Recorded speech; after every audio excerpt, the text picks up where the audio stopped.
He says, have you not read what God spoke to you? And it's as if he's holding his original audience accountable, as if when they're reading the scripture that God has spoken directly to them, that they are the first audience. And like I said before, he goes on to quote Exodus, and though the Sadducees aren't standing at the base of Mount Sinai hearing God's voice via Moses, Jesus is beholding them to that as if they were.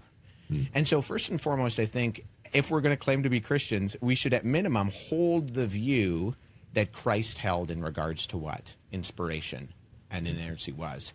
And so I think ultimately what I'd say is that inerrancy is a statement on the origin of Scripture, is that Scripture comes from God, and because God does not err, neither does his word. And so I think that's communicated from the pages of Scripture itself, but you can look at individuals throughout church history. Augustine, when he's conversing with the Manichaeans, in his back and forth, he writes to Jerome, and he says that this heretical Gnostic sect who asserts that Augustine's view of inspiration is contradictory, well, Augustine says simply that there are no contradictions within Scripture because no author has erred.